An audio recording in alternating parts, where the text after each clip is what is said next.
تشریف لائیں مسائل نمبر 25. أعوذ بالله من الشيطان الرجيم. وأن أقم وجهك للدين حنيفا ولا تكونن من المشركين.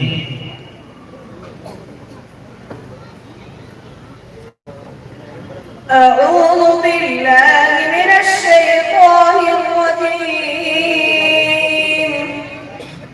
بسم الله الرحمن الرحيم. وأن أقم وجهك للدين حنيفا ولا تكونن من المشركين.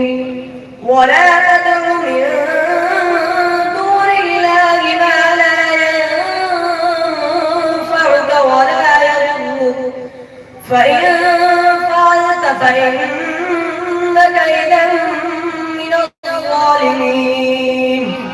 وإن يمسسك الله بضر فلا كاشف له إلا هو، وإن يردك بخير فلا راد لفضله يصيب به من يشاء من عباده وهو الغفور الرحيم.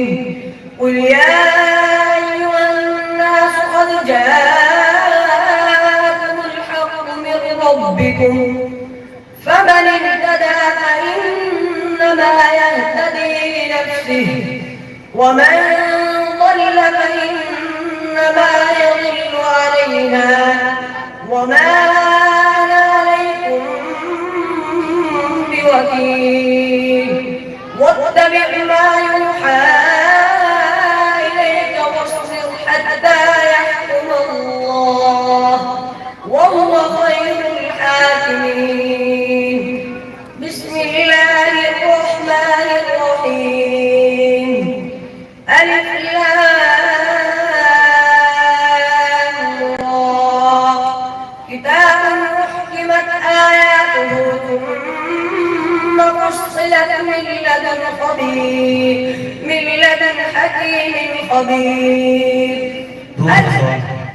وكذلك نري إبراهيم ملكوت السماوات والأرض. أعوذ بالله من الشيطان الرجيم. وكذلك نري إبراهيم ملكوت السماوات والأرض وليكون من الموقنين. فلما جن عليه الليل رأى كوكبا قال هذا ربي، فلما أفل قال لا أحب الآفلين.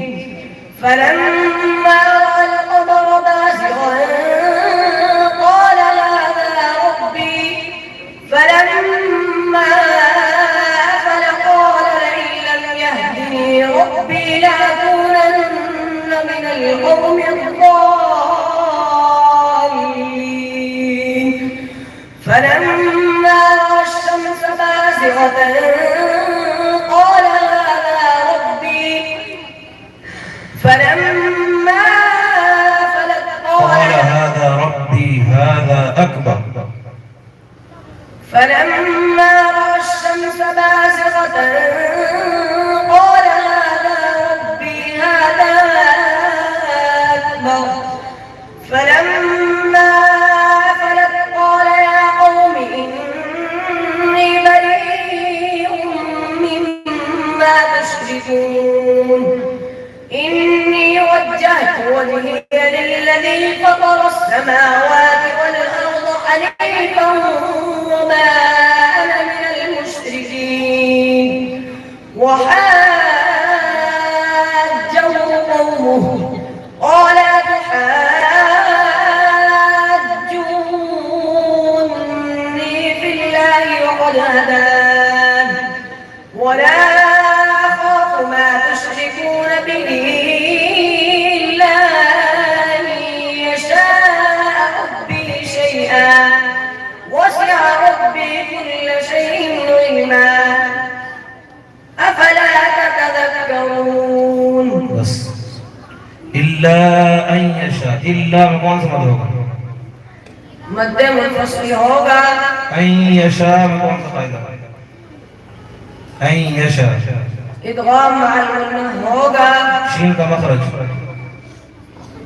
शीन का मखरज ज़बान की नोक और सनाया सुफला का किनारा और कुछ इत्तिसाल सनाया उलिया से। ऑफ का मखरज क्या? ऑफ का मखरज ज़बान की जड़ और उसके मुकाबिल ऊपर का तालु। चलिए सदक़ल्लाहुल अज़ीम।